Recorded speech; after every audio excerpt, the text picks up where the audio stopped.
And a few days later, after completing all the formalities, I took my luggage and left my parents-in-law's house. I told my mother-in-law that I was leaving today. I bowed to her as a gesture of a grown-up. Then my mother-in-law grinned at me again. She said, "You've been a lousy wife and a lousy mother from the beginning to the end." And then she told me that I'm the worst mother for leaving my kids. I don't know how much she can make fun of me. My daughter and son laughed when they heard what my mother-in-law said. My name is Maria, a 42-year-old housewife. I live with my husband Ken, my son Josh, and my daughter Amy. The children have grown up well, and my husband works hard, so we live peacefully without any particular problems. However, things have changed recently. My father-in-law passed away due to illness, and my mother-in-law moved in with us. My husband, who is the only son, felt sorry for his mother being all alone, and brought her to our house without consulting us. I had always thought that my husband was too much of a mommy's boy. But I didn't think he would decide for her to move in with us by himself.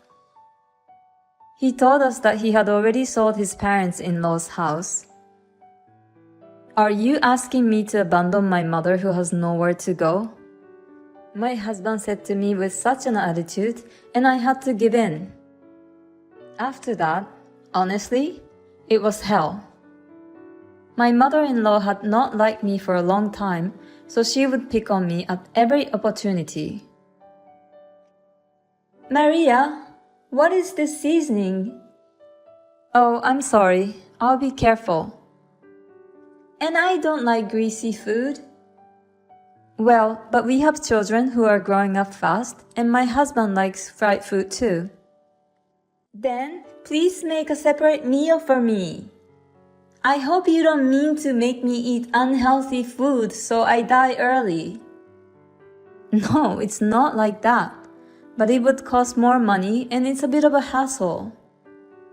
"That's where your skills come in. Ken earns enough money, so why don't you manage the finance? And the hassle? You are so spoiled. When I was young, I took care of the house chores by myself, no matter how hard it was. What a pity that my grandchildren have to live in a house run by such a lazy mother. I feel sorry for them." I thought, if you have so much to say, why don't you do it? But I held back. Because if I tried to talk back even a little, my husband would get mad at me 100 times over. When I first moved in with my mother-in-law, she was so much of a wife-beater that I objected to her saying, "If you're so opinionated, why don't you do it yourself?" Then my mother-in-law told my husband, and he got angry and said to me, "How dare you talk to her like that when I'm the one supporting you?" I thought about getting a divorce, but as a housewife, I wouldn't be able to take care of the children. They are my treasures, and I don't want them taken away from me. So I decided to endure the wife beating without objection. But instead of just putting up with it, I started to prepare for divorce little by little. I applied for jobs at various companies under the watchful eye of my mother-in-law, who was home all day long. Only one company offered me a part-time position. Thanks to my previous experience as a bank clerk, I was able to get a clerical job at a bank. It was my first corporate job in a long time, and it was a lot of fun. Of course, there's a lot of responsibility and stress came with it. Still, it was more peaceful than seeing my mother-in-law at home all the time. But my mother-in-law didn't like the fact that I was working. "Why work when Ken earns enough salary? Maybe she's out scavenging for men." What kind of thought process is that? A total idiot. And it's not that my husband doesn't make a lot of money, but since his mother-in-law started living with us, it has added to our expenses. So we're not in a situation where we can afford everything. However, my mother-in-law has told me to give her an allowance from now on so that I wouldn't spend it on men. When I refused and said it was not possible, she again told my husband. When my husband came home from work that night, he yelled at me as he had done before. "Are you having an affair?" "Huh? I'm not." "That's what my mother said. She said you're using your part-time salary to pay for men." "I'm not doing that." "Why do you believe your mother's lies?" "Shut up. Then give her allowance to prove you're innocent." "Oh no." Then my mother-in-law came in with a smirk on her face. $500 a month. That much? That's what my mother says, so give it to her. In the end, I was defeated by the momentum of the two of them. I had to give most of the money I earned from my part-time job to my mother-in-law as an allowance. To make matters worse, my mother-in-law told the children, "Your mother is a horrible adulterer," with a smirk on her face. Even junior high school kids know what that means. And to tell them a lie like that is just awful. I thought it was not fair at all, and it was ruining me completely. And then something happened to make the situation worse. I found out that my husband was having an affair. Despite suspecting me of my infidelity, he was the one having an affair. This put me over the edge. And they say that when you reach your limits, you just blow it all out of the water. I didn't want to spend even 1 second with these jerks, so I immediately went to get the divorce papers. I don't want to stay in this house after you had an affair, and I confronted my husband with the divorce papers. He laughed at me and said, "Well, I don't want an old woman like you in my house." I'm sure he intends to be with his adulterous partner after the divorce. He agreed to pay alimony and share the property without any objection. When the children were asked what they wanted to do, they both said they were going to stay in the house. My mother-in-law grinned at me and said, "I knew you liked your father better than this woman." A few days later, after completing all the formalities, I took my luggage and left my parents' house. I told my mother-in-law in the living room that I would be leaving today, and bowed to her as a gesture of a grown-up. Then my mother-in-law grinned at me again and sarcastically said, "You've been a lousy wife and a lousy mother from the beginning to the end." Then she said, "You're such a terrible mother to leave your children." I don't know how much she can make fun of me. My daughter and son laughed when they heard my mother-in-law's comment.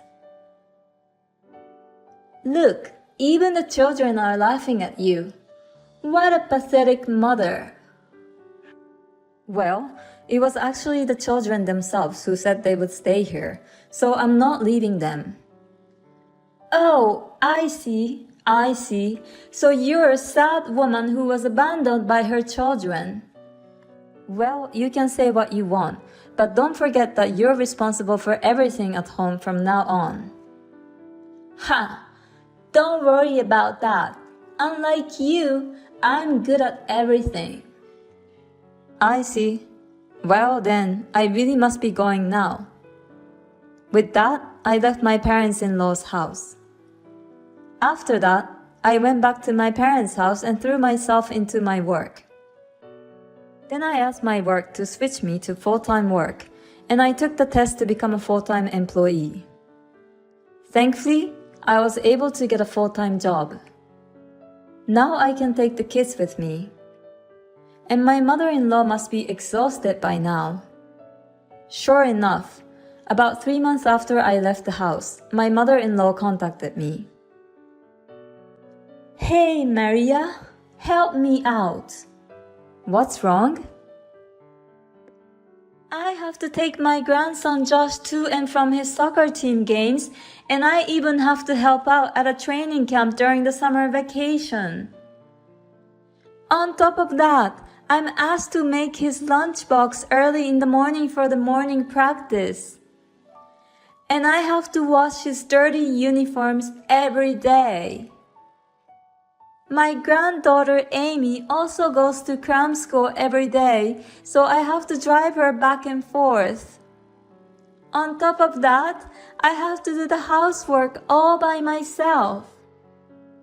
Ken says he's tired from work and doesn't do anything to help me. Well, if you're just complaining, I'm hanging up now. Wait, I'm calling you because I want you to help me, Maria. Excuse me? I'm already divorced, so it doesn't concern me. Don't say that, please. No, I won't go back. But I understand that you're in a situation that you cannot handle by yourself. I cannot entrust my precious children to you. I will take the children. That's what they want to do. What? But they want to stay here. That's because they wanted you to understand how hard I was working. What? Yes, in fact, when I decided to get divorced, the first thing I did was to talk to the children. They said they would follow me right away. Amy, my daughter, said, "But this means that grandmother and the others are just kicking you out, right, Mom?" Then my son said, "I don't like that. We know how hard you work, Mom." So the children said that they would stay home first and let their grandmother know what their mother had gone through. I was so happy that they were on my side. I made up my mind that I would make enough money so I can come to bring them home. Well, then... Yes, everything was according to our plan. I'm now a full-time employee and I'll take the kids. Oh no! I then hired a lawyer and demanded that custody be transferred. The children wanted to live with me, so custody was easily transferred. When I reported the affair to the company, his boss was enraged to hear it, and my husband was transferred to a department where he would not be able to advance in his career. Because of this, he can no longer pay the mortgage on the house he currently lives in. My mother-in-law has been ordered to work as well. My ex-mother-in-law is furious that her son is telling her what to do. My ex-husband and ex-mother-in-law are blaming on each other. They'll probably have to leave the house at this rate. Well, it's none of my business anymore. Meanwhile, I rented an apartment and moved in with my children. They are growing up to be wonderful children. My daughter cooks, and my son helps me with laundry and cleaning. I wanted to be able to support them to do whatever they want to do in the future, so I will continue to work hard and earn money. Thank you for watching. Please subscribe to the channel if you like. See you in the next video.